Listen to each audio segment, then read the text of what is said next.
So welcome to our panel about the public data, ESG and credit risk global. So we will have two parts. So one is really to discuss about the public data and the other is about ESG. And we have, I'm very proud that I have members of BIAA on the stage and as well via video. Can we bring him on video, Kaushal?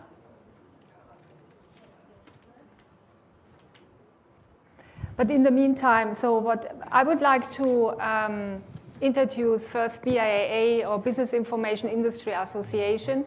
We are a global association for consumer and commercial credit bureaus and as well as for related industries like RegTech and also more and more FinTech, also in the context of the regulations and open data. So there is a close relationship. We are providing a neutral platform for our members to network, to discuss common topics. We are doing as well and supporting, we are doing industry advocacy towards regulatory bodies. And there is, as we can see, a lot is going on data topics and as well as on ESG topics, big discussions around that. Also, we have one of the largest source of information about our industry and for our industry, where we can really deliver what's going on in the industry itself and as well as giving value to our members on topics which are impacting them. But before we now discuss with the first part, so I really ask you, we have already polls. That's great because it's very important to include your votes to our topics. I have then to remove my glasses to really can see where are the highest votes so that we can start a discussion on this. But before we are going to do this, I ask you to introduce yourself. So Antoun, maybe we start with you. Thank you, Ingrid. Hi, my name is Antoun Massaad. I'm the CEO and co-founder of Cedar Rose. I've been in this line of business, the business information and data since 1991, so it's like 32 years. Our company has the largest database of information on corporate entities for the Middle East, Africa, and emerging markets. I'm very happy to be here today. Thank you for the opportunity, and thank you, Ingrid, for organizing this get-together from these experts that we have. Thank you. Giorgio. Hi, everyone. Very happy to be here today. My name is Giorgio. I work at S&P Global Market Intelligence. I'm not a rating analyst from S&P Global Ratings, so I just put this disclaimer. My team develops statistical models to assess credit risk of corporates and SMEs, and more recently we have linked it to ESG and climate change considerations. Gertjan. Thank you. My name is Gertjan Kaart. I'm from the Netherlands. I work for CreditSafe. I have, same as Antoun, that's why we have the same hair piece. Long history in this industry, so hopefully we can answer all the questions that we expect. Hello again. My name is Giorgio. I do a similar work of business as Giorgio. I work for CRIF, for the credit rating agency, one of the two of the group, for ICAP CRIF. So my role is as head of analytics and methodologies to develop models, most in corporates of credit risk, and also now going to the ESG assessment, which is a great challenge. And thank you for joining this panel very short. Thank you for the proposal to be in this also. But now first you can relax the first 30 minutes around, so before we come to the topic. Kaushal, I cannot see, Kaushal, hi. Hi everyone, this is Kaushal Sampat from Rubik's. I'm on holiday currently. The only risk greater than credit risk is the risk from an angry spouse. So I didn't want to take the chance and disrupt my summer holiday. But I am pleased to be on this panel. I've spent about 25 years in the credit risk information industry, first at Dun & Bradstreet for about 18 years, where I led the India business, and now as founder of Rubik's, which focuses essentially on which we built out a risk platform for credit, supplier, and compliance risk for companies in India and around the world. Been involved in setting up India's first credit bureau, India's first rating agency for small and medium enterprises, and very excited to be on the panel today with all these experts. So thank you, Ingrid, for inviting me. Thank you for joining the panel here. So let me set the frame first about the availability and quality of public data, so the conditions we are in. So statistically recorded, we have around 334 million companies around the world. From there, we have 45,508 being German precise, because you can hear I'm German. They are stock exchange listed. And there are, according to the World Bank, 416 million micro and small-sized enterprises around the world, and thereof 230 are informal. So that's the lens, so that's the environment we are working in. On the availability and quality, we have different settings and on regulations and standards on public data globally. So there are, because I was looking in the preparation how many registrations and register types we have. I can say there are 19 somehow common relevant registers from several hundreds. Just to name some of them, so it's company register, ultimate beneficial owner register, insolvency register, company and security register, sanction list, and so forth. From 195 countries worldwide, 9 do not have any legislation or in preparation, or they are planning something to do that. And important is that the quality of the public data depends on a proper quality monitoring by the public body and related fines. So just to point one of the issues we might discuss. Further, we have, it has been mentioned already in one of the panels, we have the very high dependency on digitalization. So we could see during the pandemic situation that in some areas or in some countries, so the registration or the information provided to the registration interrupted because there was no digital solution available. This changed over the pandemic period. One of the lighthouse country in the world, which is really very advanced, so it was New Zealand, so on the other side of the world.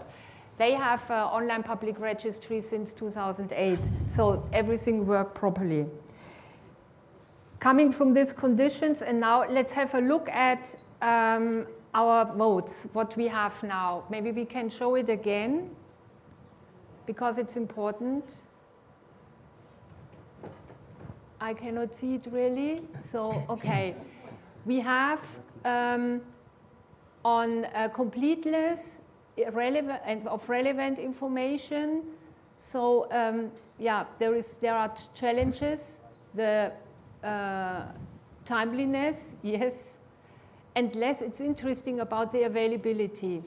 So let's start with our going around the globe, looking exactly at these votes about the completeness, correctness of the information or relevant information. So when we look at Europe and US, so where do you see the biggest challenge which you have to cover? So being able to provide information for credit risk decisions to customers. Well, the very first challenge, basically, and that's a challenge that we all face in the information industry, is that there's not one single source of truth. The 400 million something companies that you just mentioned are not in one database. They are spread across the world. And it has been mentioned before, it's not just spread across the world. The language problem is not a problem. Technology is not a problem. The problem really is the governance and the organization in each and every jurisdiction or each and every country that you have to face. Mm-hmm. So we talk about Europe here, mostly maybe, and we say Europe is one single market, the EU. It's nice to have one single market, but it would be very much nicer for us if we would have one single Chamber of Commerce registry, which is something that we talk about for 30 years, something, I would say. And I think we will talk about it for the next 30 years, simply because there's a lot of politics involved in that one as well. So the simple fact of the matter is that in order to do the very first step into what everyone does here, is to identify even a company, is already a challenge. Because it's different in each and every country in Europe. And then go to the United States, for instance. It's one country, but it is not, obviously, because in the United States it's even worse. There are no unique company numbers. Of course, you have our big friends and in the US, Dun & Bradstreet with the DUNS numbering. So every company makes their own numbering system, same for CreditSafe and others. But in each and every state, there are 50 states or so in the United States, companies can file and register in different ways, even with different names, still the same company. And that is fine, because I can keep talking, but it's also a challenge in Europe, because when you want to identify IKEA in Antwerp, for instance, IKEA NV, something like this probably, does it also show IKEA Stockholm, which is clearly connected? So can we even, we're talking about UBOs, but can we even identify ultimate parent companies in our registry? So this is the big challenge, and obviously the information industry, us as CreditSafe, but many of our friends and colleagues, that is the value that we provide, I think, to be able to have one single database to identify in the first place the bias in your databases, or customers, or debtors, or stakeholders. And when it's with regards to the content, so when I would like to do a credit decision, so I want to see a balance sheet, I want to see payment behavior, and so forth. I want to. So because that's my expectation. So let me say I go to a public register, online or not online, and then I see. I'm looking for a balance sheet. So I can either not find a balance sheet, or I can find a balance sheet, or I can find only some, let me say, key financial information. So how are you managing this so that at the end we're managing you deliver a risk evaluation? Yeah, but we're managing the reality, which means that if in one country there is a regulation to file annual accounts in one certain way for certain companies, we use the information. If in other countries it's different, it's different. So this is the previous speaker in the previous panel. It was said the same kind of statement. It's not about the data. We can process every single piece of data. It is really about the harmonization of the regulatory landscape across the world. This is very different. So this gives us this is the source data that we talk about. There's one question, maybe just already, because obviously our industry uses, as an example, the annual accounts, the financials that are officially published or filed. So can we also look at alternative data then? Can we calculate revenues or turnovers or profit margins or stuff like that? Well, we can calculate this, especially now with machine learning and stuff like this. It should be quite easy to even calculate a UBO, for instance. But is that data still good enough and accurate for our customers? Does it give you a lawful basis to reject a customer? So we are working with officially filed public. So if you use, let me say, mimic data as a part of the credit as risk assessment, so it's a little bit difficult, I guess. Yeah, it is for us and also for the people that our customers, the users. It's important always to be able to explain your decision. You can go to the counter of a car leasing company and say, sorry, computer says no. So it doesn't work like that. Maybe the computer is right. But can you, deny certain companies or individuals access to finance, access to credit. And then the regulators step in again, because there is a law about access to finance. Yeah. And you can't just reject companies from accessing finance. So. When I look now, so we discussed now, let me say the luxury situation that we want to have a standard across Europe. Now I'm coming to your region, to MENA region, but there are some other situations, I would say, it's much more challenges. Absolutely. Challenging. Yes, and many of them. Let me just put into perspective what is known the MENA region. So MENA, M-E-N-A. It's an abbreviation for the Middle East and North Africa. So it's, for everybody's knowledge, it's a collection of 19 to 21 countries, quite a diverse collection of countries actually, and it spreads from the Atlantic, from Morocco, all the way to the Yemen. We have various languages that we speak in those places. The population of the region is in excess of 500 million, so it's about the size of the EU, with a growing economy and growing population as well. And it's very diverse in terms of economics, so we have countries that have fantastic GDP and even have surplus GDPs, and we have countries where they have inflation at 200%, like Lebanon, for example. When it comes to data dissemination, we have few things in common. So one of the things are the lack of transparency. So the challenges of obtaining good information is actually the lack of transparency. Some countries are not transparent at all, others are a little bit transparent, and some are quite opaque. So they don't provide a lot of information, they don't disseminate to the public a lot of information. Some good ones for disseminating information are like Saudi Arabia, recently the UAE, Oman, Jordan, Morocco, one of them. Some of the bad ones could be like Yemen, Syria, Sudan, Libya as well, some of these countries. Not to mention Iran and Iraq because of the difficulties there. There's also the lack of centralized data. So there's no centralization of data, even on the country level, let alone on the region level.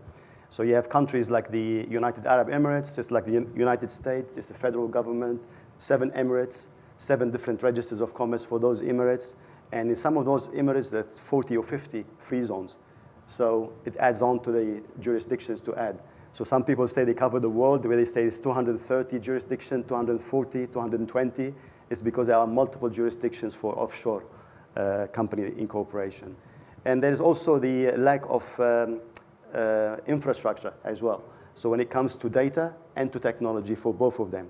So for the technology, there are some countries that are very much behind on automation, for example. So the systems are not up to date. They're not online. They are not centralized. So that it makes the information collection and provisioning of that information very difficult in nature, because the data itself is outdated, or is decentralized, or is fragmented, or not standardized, and so on. We have language problems as well. So there are diversity of languages used officially. There is the Arabic. If I interrupt you, so mainly, so we have our same written languages, so across Europe more or less. So, but in your markets, it's also different. Absolutely. Arabic, it ought to be the official language of those countries, but some countries ought to use like official business languages. Yeah. So you have places that are francophonic, they speak French, so French is the official language for business. So the information is centralized or collected in French language. Others could be purely in Arabic. Some could be in Arabic and Kurdish to add to the flavor. And then to present that information to the clients and to the end users that they can make sound decisions from, it has to be unified and standardized and also in one language ideally, right? So this is some of the challenges. And of course, we have lack of financial information. There is no filing of financial information requirements for many reasons across the board, with the exception of 1 or 2 countries. That's primarily because governments didn't ask for that information. That's because there was no tax systems in place, or there isn't still tax systems in place. And even if it is filed at the government level, it's not publicly made available. I'm talking about private companies here. Publicly listed companies, this is something else is available like anywhere else in the world. So that adds to the challenge too. So how do you create the information for your customers? That's my question. Listening at all these obstacles, because it sounds, so we in Europe and US, so we are in a good world, even if we have problems with regards to the quality of public data. But in your case, it's even worse, because the problem of quality of public data is a minor one from what I realize now. Yes. So how do you manage this? It's a big challenge, I must say. It wasn't an easy one. At our company, for example, we invested in it since about 10 years ago into the collection, standardization of data, translation, transliteration, conducting entity resolution to unify the records, to link records, to add historicity to the records as well. We did it ourselves. Such information is not even available at the register in some instance. Yeah. Like, we'll give you some numbers. We have maybe 1.1 million companies in Egypt on record. That's a small number compared to the actual number of companies in Egypt. There ought to be about 4 million. Yeah. But in one place, centralized and in a standardized format in English, we have more data than the Egyptian government has in one place as a private company, just to give you an indication. Yeah. So it's a big process to do this. So for the end users, I can suggest for them to use multiple sources, reliable sources, or one reliable source that knows the market, knows the region, come across all these challenges and overcome them for them, basically. And how do we ensure the quality then? Because from what you said, the diverse landscape that it, or let me ask it in another way, are there situations where you have to say, we know that the company is existing, but there are no data available? Yeah, we can come across this. We've actually, for instance, some countries like, again, Egypt, where the process is manual and is paper-based at the government level. We have inspected records physically to extract company information, and there were pages missing or information missing as well. So that comes down to data governance or good, solid models in place for data processing, data management, and data quality monitoring at the government level. They kind of realized in the region, I'm talking in general, the importance of having good data, because they know with good data comes good decision. And they need decisioning for improving economies of the countries and so on, and inclusion in the world trade as well. So there are efforts there to improve that kind of quality at the government level, but it will be a journey, it will be some time before we see the actual fruit of it. In the immediate time, we have some countries that have taken really strong measures to conduct this and to enable this. But there is the language barrier still, like Saudi Arabia is becoming unified through a central registry, but it's only in Arabic, and it's on a single entity. Nothing is linked there. In the UAE, it's work in progress. It's been announced recently, so over the next year or two, we will see some initiative coming into place and into practice. Because we have as well, looking especially on UAE, when I look at digitalization, so, and then on the other side, how can I make decisions when we say B2B marketplaces and everything? So if the data are not available or they are manually still put together and then at the end automatically assessed for the risk. Yes. So they have to rely on credit bureaus or information providers, otherwise it's not going to work. Absolutely, and in-house also clients or companies or end users can utilize human resources to also help them in collecting information, analyzing information, getting it in the native language, translating it, and also to do telephone calls and interviews, especially for trade references like it was mentioned earlier. In the lack of financial information, the next best thing is payment behavior. So also doing that. Plus relying on technology for benchmarking company information. If you have data on, say, 50 companies in the region that are of similar size, you can benchmark and start create like sort of kind of guesstimates on certain companies. You can use technology for predictive analytics and predictive of failure and so on. Plus you can also be part of technology-driven sort of data repositories and data reciprocity kind of initiatives that are also available. Yeah, that's very important, I think. So this means when I compare Europe and US with MENA, so still some stuff needs to be done before we can discuss about and can complain about the quality of the Absolutely. data. Bring all the challenges of Europe and the USA, put them together, and we have more of them in the MENA. Now we are coming to a completely other country, so it's India. India is for me or for all of us a market about analytics, because analytics is one of the top topics there. And India is as well a very fast-growing market and becomes more and more important when it's about trade. So Kaushal, so we are so happy having you here. So to you, the same question, because you are now the biggest country in the world when it's about the population. And I realize there are a lot of regulations are going on. So there's a lot of speed on your market. What is the situation now when it's collecting the data from the past and when we are looking now? So what is the outlook under these new circumstances? Right. So I think, like Antoun said, you have to look at public companies and private companies, incorporated entities where you have a registrar very differently from proprietorship and partnership firms. India is still a largely proprietorship and partnership family business driven country. The bulk of our GDP comes from SMEs, small and medium enterprises, and they are the heart of the country. They're what makes the country grow, both financially in terms of employment, economically, etc. The challenge in India has always been getting information on them. And that is a historical reason because they are not required to file their documents with anyone other than the income tax department. And that too, there are restrictions in terms of size. So if you're below a particular size, you don't file. And that's why you will see a lot of Indian families keep opening companies, keep starting companies because they want to stay below that size. It's the same thing for goods and services tax, which has been very helpful in terms of data. It's probably been the most important thing that the government has done. But even there, if you're below a certain threshold, you don't need to obtain a goods and services tax number.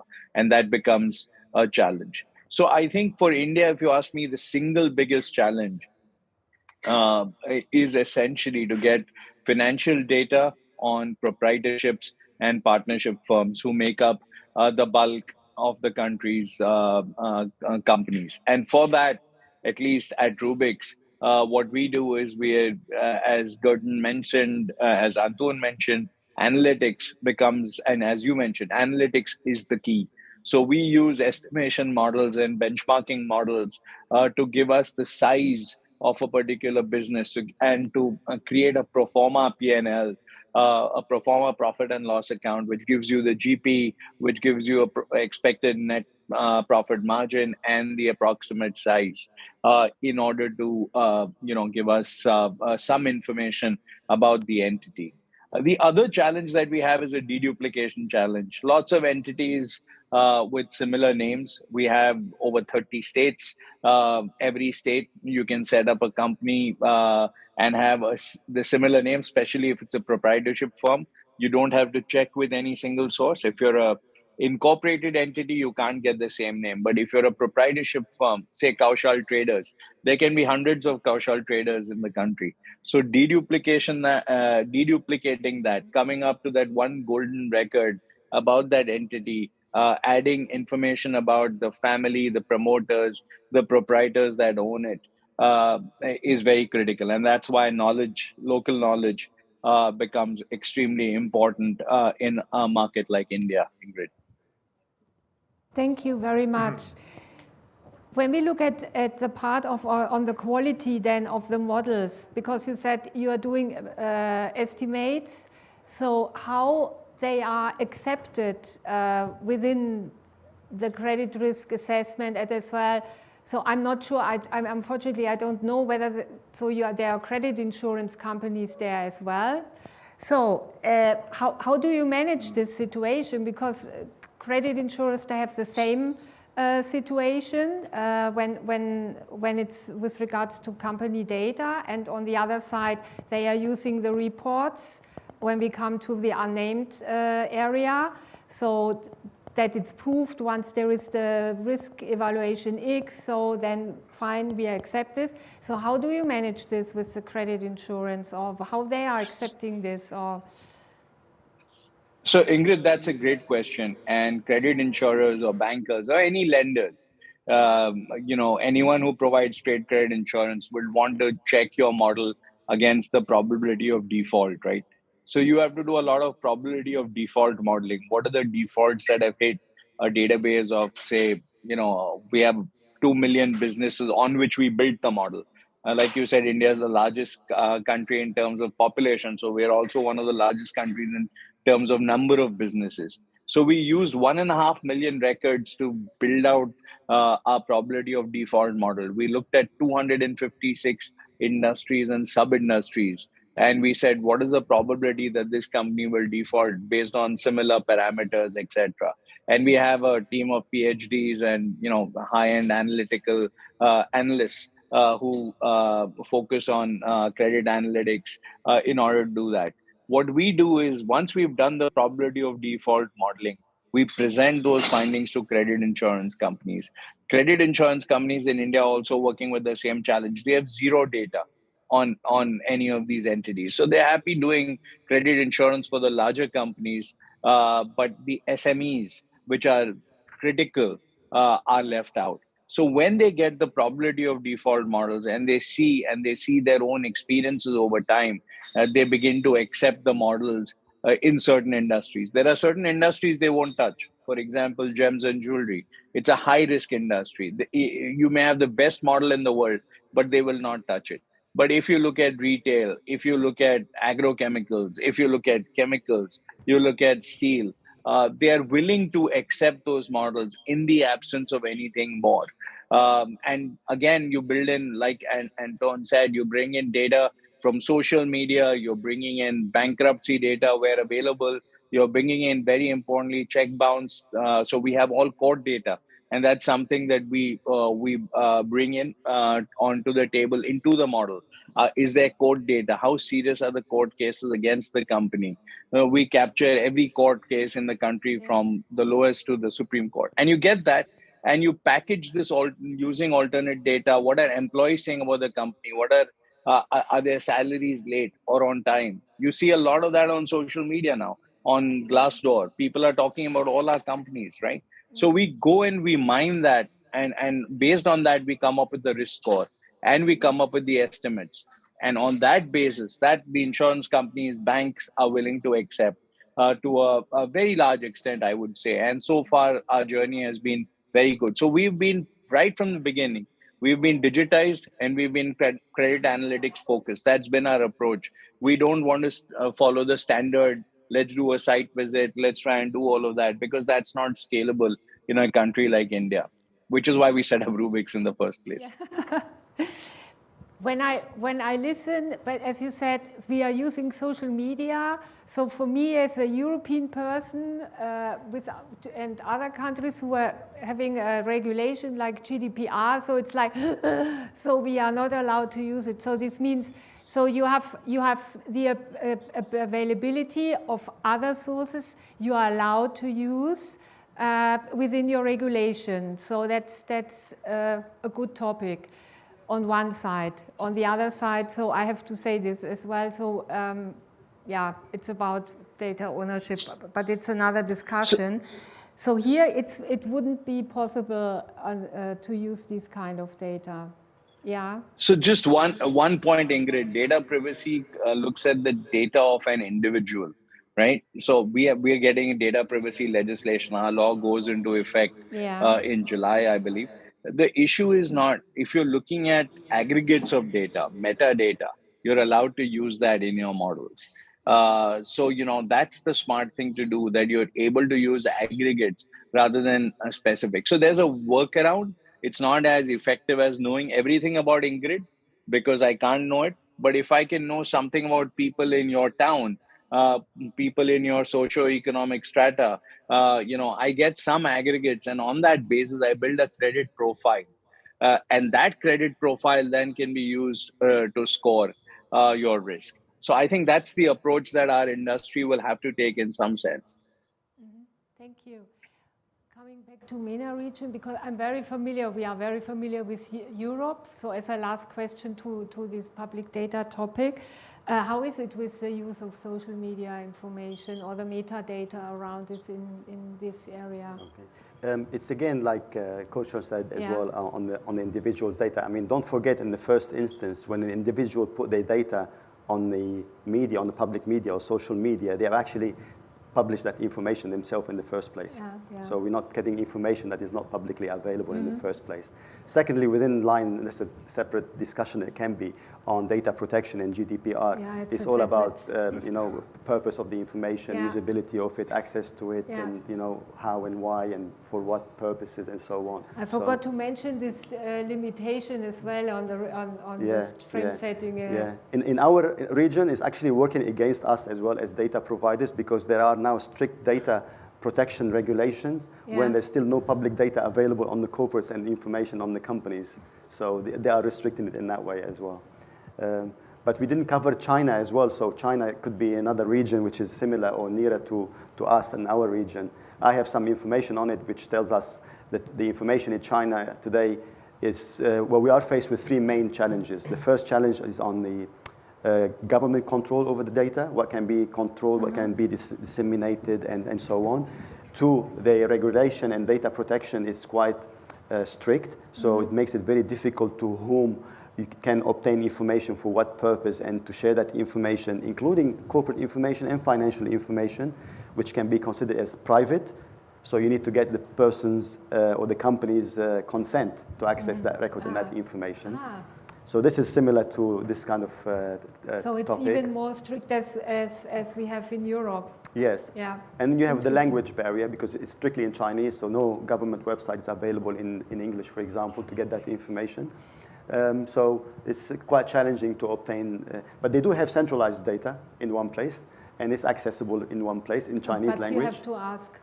Not only, there's some public data points that are available to the general public, but not directors and shareholders of information of companies or financial information on those companies. Those go behind after the consent, basically. Which again is similar to other countries in Africa, but it's paid walls. You have to pay to access that kind of level of information. Like South Africa and Nigeria, they have that information available to the public, but behind paid walls. So you have to pay and subscribe. That's an interesting model, I'm looping in now. Unfortunately, we have to stop the public data discussion. We could continue with a lot of stuff, as you could feel maybe from our discussion. And I'm coming into the direction of ESG. And I pick up now the topic SME, where we don't have data. So there are some lights on the horizon thanks to ESG. Let me say it like this, even if it's said like, okay, there are tons of regulations, data are around the world, they are not structured, I don't know how to use it. But with regards to SMEs, there is already something available so that I can enter the data, but it's not really public. So maybe I say your name in English, George. Giorgio. Giorgio. Yeah, Giorgio. It's the same. So there is something around what. Yes, correct. If I can get 1 minute to share my experience on the business information public data for the area that we are. We have the luxury to also have a business information unit. So we have presence in Greece, Cyprus, Romania, and Bulgaria.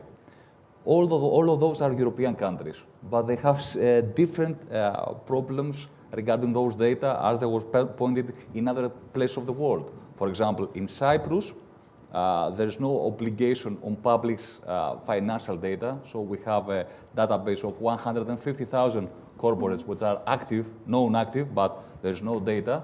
So it's a cultural thing about the essence of companies to come forward in terms of trade to publish those data. Same issues we have in Greece. The regulation is not imposing to file financial statements. Only the tax authorities have a simplified profit loss statement, but published financial statements are for the close to 50,000 companies out of 500,000, which is the ecosystem of companies active in Greece.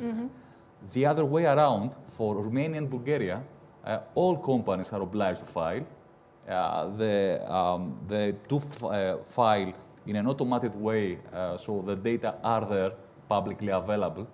So in the same area, the Balkan area, we have two different set of pictures on this. So to close this issue, it's very, as you said, Gertjan, at the beginning. So even if we are Europe, it's so diverse, but we are in a luxury situation looking at MENA. So I really need to admit here. So, so therefore, yeah.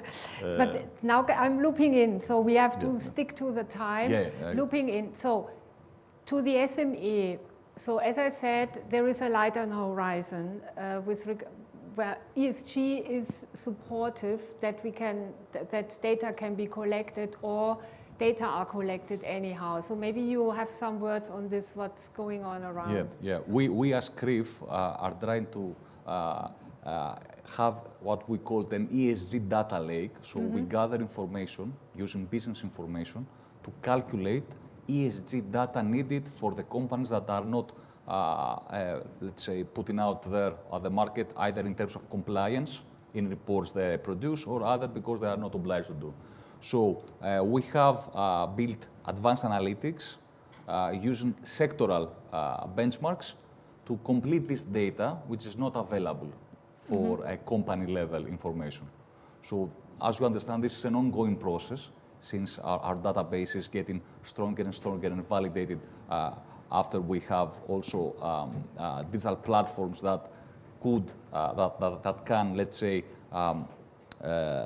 give those data and validate those data back. So this has to do with the involvement of the ESG, let's say, acceptance from the companies. But this is an initial step to help the companies that do not have data. It will be a little, it's my impression, but it's just my impression, it's a little bit underestimated. Look at it around all the regulations. So it had been mentioned today, the Supply Chain Act, especially so from the Germany, but I have to say there will be an even stricter European one by the end of the year. So, and for this kind of information is necessary. And then looping in now, Giorgio, to you, when we look at the assessment, so there are ESG scores around from different information providers or rating agencies. They have ratings which are different.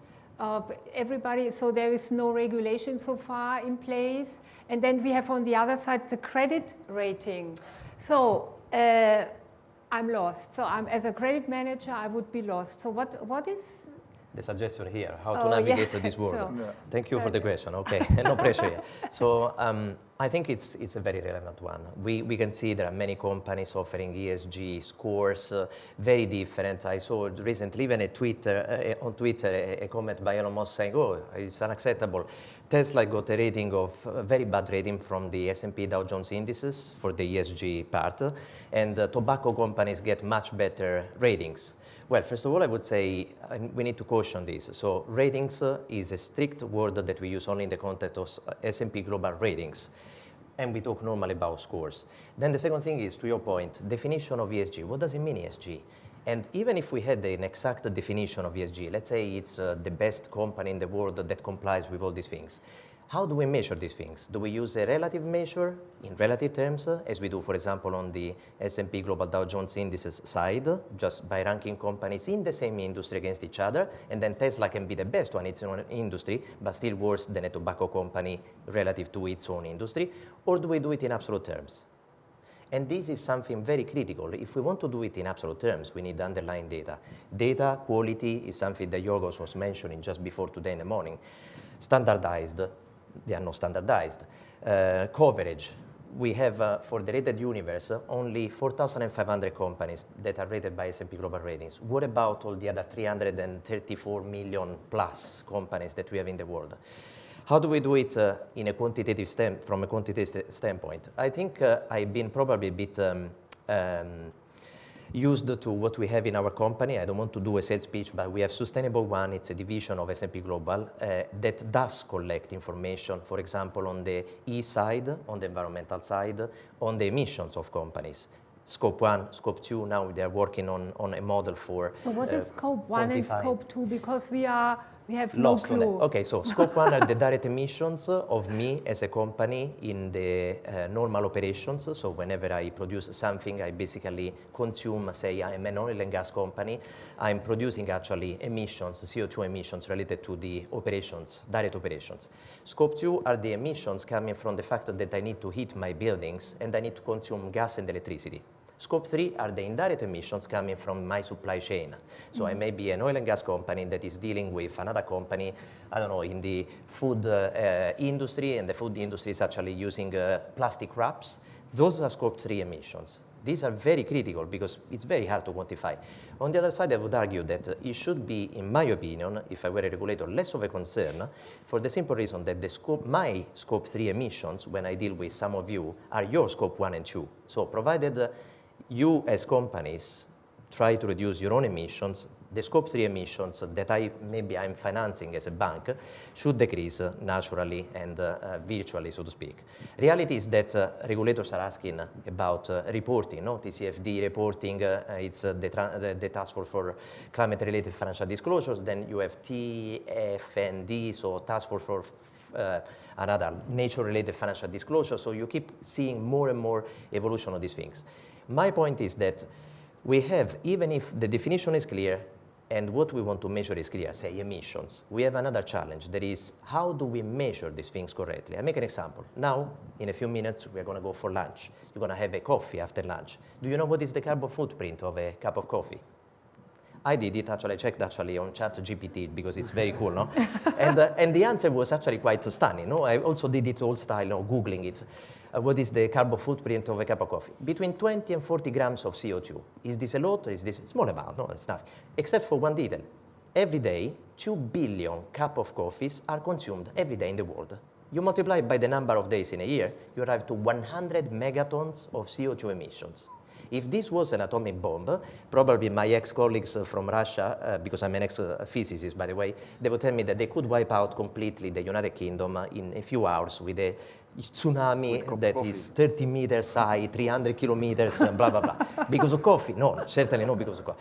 But this is just to show that, is this a lot or is this not a lot? The problem is that 100 megatons are based on certain assumptions and estimations, but we don't have a clarity about the complete flow, the complete chain and flow of these emissions. Even companies that report these things, sometimes they rely on their own estimates of what they think to be what they are consuming and producing. So definitely, I welcome a lot this kind of regulation to try to make things more transparent, because ultimately we need to link it to credit risk. Yeah. And sorry if I keep blabbing about it, but I think credit risk. So how do we do it? So we have the ratings side. We have the so many scores. We have the S&P Dow Jones indices with ESG component.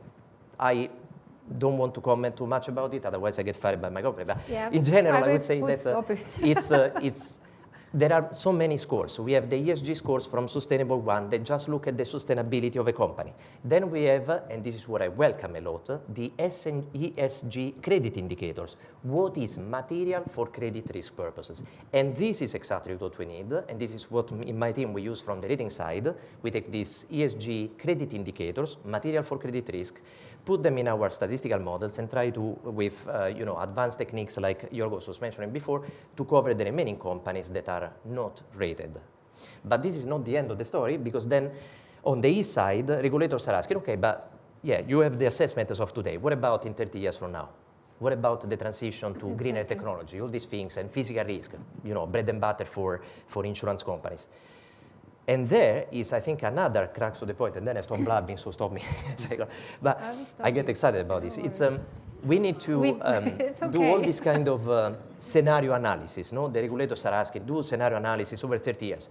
As an ex-physicist, I would say this is rubbish, and I wonder why regulators want to look, in particular, so far away in time, when in reality, especially looking at estimations that are done looking potentially at the full financial statement of the company. How realistic are those financial statement, pro forma financial statement forecasts or estimations over 30 years? We cannot already predict what's going to happen next year. Imagine over 30 years or so.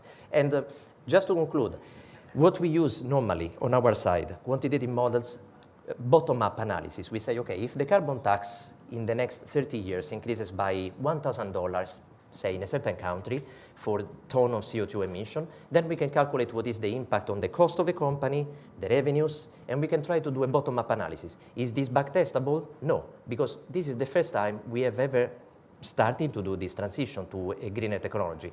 But what we can do, and I would, if I were to speak with the regulator, I would tell them very wholeheartedly, I guess, is that it's important to remember that apart from what we know about the uncertainty about the future, and we can use scenario analysis to do this, no? To try to understand what may happen in future, there is another uncertainty that is related to model risk. Bankers, insurers know very well about this.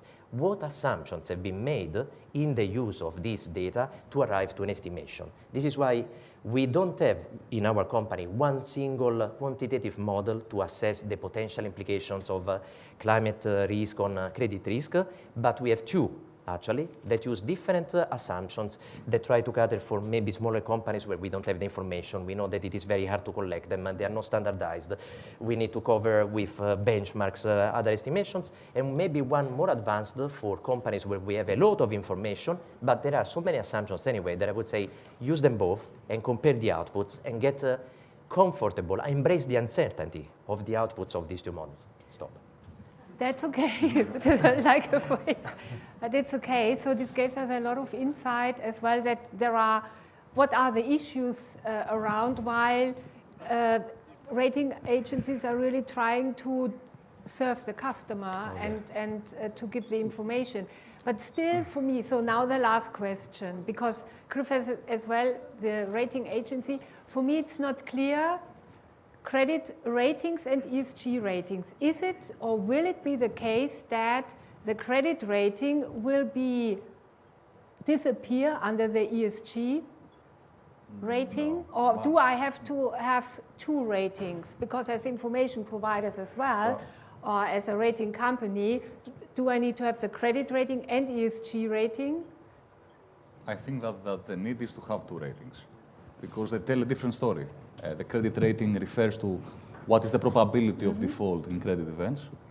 And as Giorgio very well said about the tones of different scores that are there out in this industry, which is unregulated, with different definitions of what they predict and different ways how they do it and what they measure. That's what I was going to say. So a credit rating, and we do statistical modeling, especially in Europe. We have all the data available.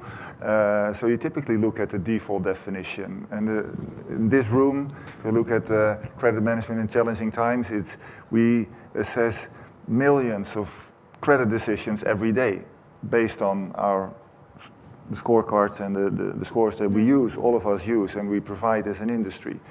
ESG, and that's something that we have not yet established. This is also what has been said before.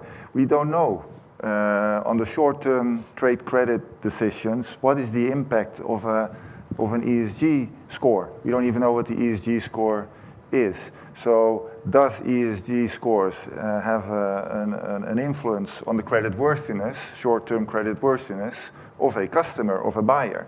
That is the big question. I still believe, with you... It's a tricky question to answer, if I may finish. Yeah, so it's basically we need, to make credit decisions, you need a credit score. The input to the credit score potentially can be your position in the ESG ranking, because today it's still mostly rankings, basically what you do. But there's a company with a very good, high, green ESG score, paying their bills in a better way than a company with a low score. That is your question in this room.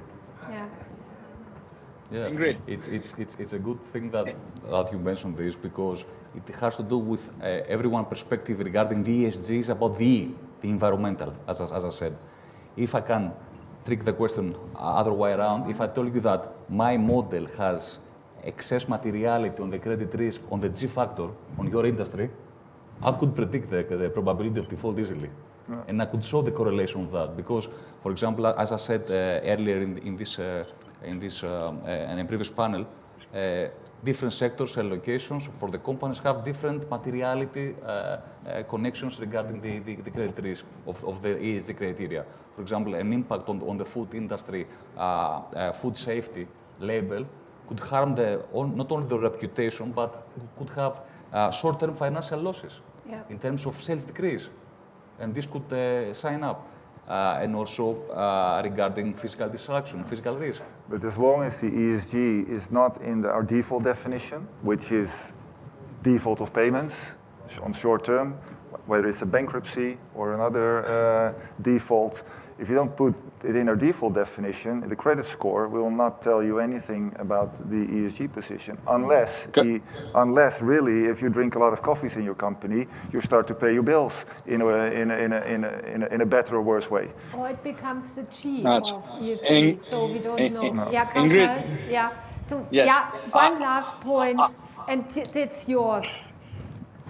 Go on. Okay. Come on. Yes. So what I did want to say was there is a risk, especially in emerging markets, about using ESG ratings as greenwashing. Essentially, there are lots of supply chain heads and procurement people all over the world, in the US, in the developed markets, who are buying goods from emerging markets and who need to, in some sense, tick the ESG box. And there are always going to be, agencies, which are, dubious, which are not reliable, not like S&P, not like CRIF, they're fly by night, who are issuing ESG ratings left, right, and center and saying, I've got a great, you've got a great ESG rating. That ESG certificate gets sent into a supply chain somewhere in Europe, and the manager says, okay, let's go out and buy it. And they're complete, utter rubbish, because those companies are polluting, they're using, child labor, they're doing everything, which should not be done. So in fact, in India, we've had this issue, and the Securities and Exchange Board, which is the regulator for all listed entities, has said that no one in India is allowed to now issue ESG ratings, and they will not be recognized unless it's a certified credit rating agency and there are certain objective criteria that are put in there. And those objective criteria, as Gertjan said, can then be linked down the line into some kind of credit default, etc. So regulation of ESG ratings is is imperative, because otherwise you're going to have an industry develop without any kind of oversight, which could create huge problems. Thank you. Unfortunately, so you can see that we are very excited about what we are discussing, and finally as well about ESG. And ESG, there is much more to talk about. But let me summarize. So we have discussed at the end, so when it's about the public data information, so we have areas in the world where there is availability, which is luxury, but the quality is not good enough, so we have to mitigate. Or we have areas where we cannot, where we don't have information at all, so we have to mitigate as well. So that's one part, and we have very different situations, or very different countries where we have to mitigate most of everything. Yep. So really being able to provide very trusted information.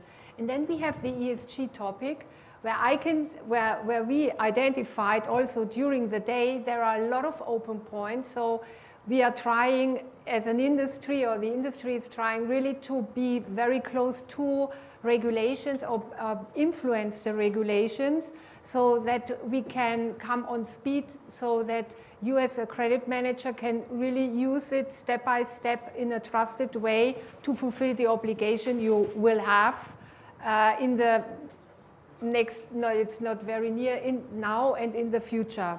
So thank you very much on my panelists. Thank you for being available from across the world. Kaushal, I wish you great holidays. Thank you very much that you made you available. Thank you. Thank you. Thank you.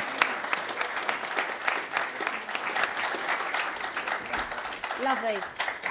Can we have Mr. Kaushal only on the screen so that you can have a full picture of all our panelists together? On the screen. And Mr. Kaushal on the... on the screen? So yes. Should we Okay. go around? Should we go around? No, it's okay.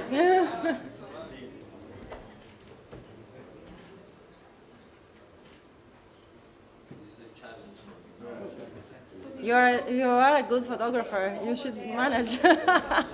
Thank you very much. This was a very interesting discussion. It's a big world. It's a very big world. It's a huge data world, and it's very important to know how to use it. We'll now have a lunch break, and I will see you shortly after. Thank you. Every day,